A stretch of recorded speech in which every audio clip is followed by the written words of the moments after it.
Assalamualaikum warahmatullahi wabarakatuh. Perkenalkan, kami dari kelompok 6 beranggotakan yaitu Bagas Lauzer diimami dengan tema Ruang Lingkup Manajemen Sekolah Unggul, Manajemen Hubungan Masyarakat. Baik, menginjak pembahasan yang awal yaitu mengenai pengertian manajemen hubungan masyarakat. Kita ketahui dulu apa itu manajemen.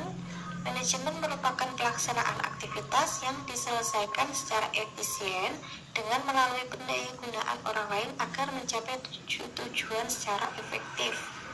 Lalu apa itu hubungan masyarakat? Hubungan masyarakat yang sering kita kenal dengan istilah humas, yaitu rangkaian yang khas antara sebuah organisasi dengan publiknya, ataupun kalau dalam dunia pendidikan adanya sebuah lembaga pendidikan dengan para warga yang berada di dalamnya.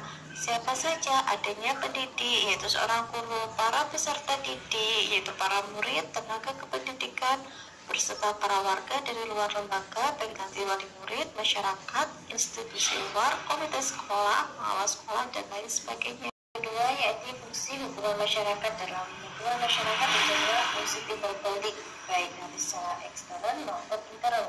Secara eksternal atau dari luar, berarti dia harus mengusahakan tumbuhnya sikap dan image masyarakat yang positif terhadap segala tindakan dan kebijakan organisasi atau lembaganya. Kalau dari internal dari dalam, berarti ia berusaha mengenali identitas internal yang dapat menimbulkan sikap dan gambaran yang negatif dalam masyarakat sebelum sesuatu tindakan atau kebijakan itu dilakukan. Yang ketiga, kita membahas tujuan, sasaran, dan kewajiban hubungan masyarakat. Adanya tujuan humas atau hubungan masyarakat yaitu untuk menunjang pendidikan agar lebih bermutu dan berkualitas, memperoleh goodwill, yaitu nilai yang baik dari masyarakat, kepercayaan, saling pengertian, dan citra yang baik dari publik. Kemudian sasaran humas yang akan dicapai adalah tujuan dari organisasi tersebut, sebab humas dibentuk untuk digiatkan.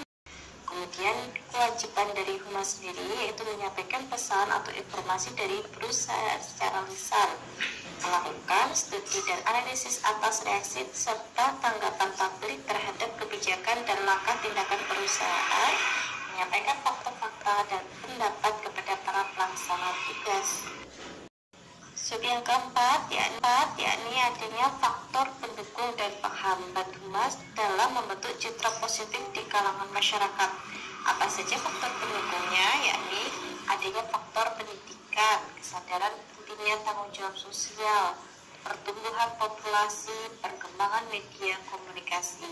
Lalu faktor penghambatnya ada pemasaran, khalayak, komunikasi massa, dilema periklanan, dan mendidik pasar atau yang disebut masyarakat. Dan berikutnya kita membahas mengenai praktek hubungan masyarakat. Kita bisa dengan langkah yang pertama yaitu menerbitkan majalah organisasi. Tujuannya dalam rangka memelihara dan membina hubungan yang harmonis antara pimpinan organisasi dengan publik, baik secara intern maupun secara eksternal. Yang kedua yakni bisa juga dengan membuat film dokumenter. Film yang didokumentasikan sering berkisar pada hal yang merupakan paduan manusia dan alam. Bisa juga dengan kegiatan menyelenggarakan pameran. Dengan ini, maka seorang pemimpin, seorang organisasi itu nanti bisa memperkenalkan lembaganya, organisasinya untuk dipamerkan, untuk diperkenalkan baik nanti organisasinya maupun produksi yang dihasilkannya.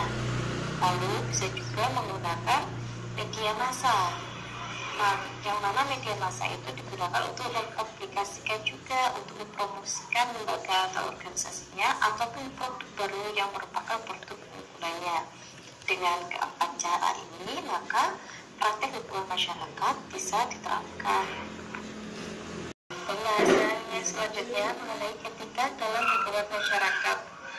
Etikanya yang pertama yaitu bersifat action oriented atau berorientasi pada tindakan. Berarti berpikirnya, bertindaknya itu cepat atau tanggap terhadap terhadap apa terhadap suatu kegiatan dalam lingkungan masyarakat itu untuk menghasilkan solusi permasalahan yang baik dan efektif.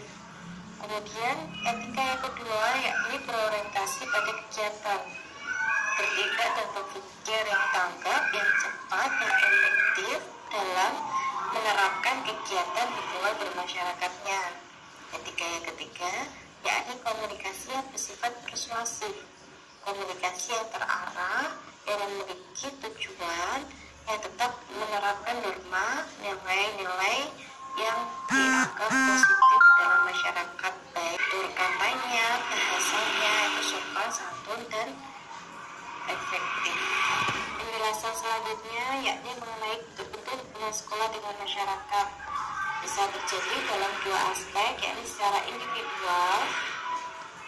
Contohnya saja, orang tua datang ke sekolah dengan tujuan ingin berkonsultasi untuk pemecahan masalah anaknya, ataupun ingin menyampaikan saran-saran atau memberikan sumbangan untuk kemajuan sekolah.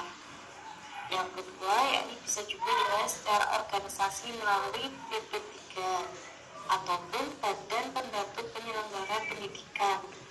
Contohnya saja, seorang dokter ada di ruang UKS sekolahan dengan memberikan bantuan medis di sekolah, ataupun seorang insinyur memberikan saran-saran dalam pembangunan sekolah.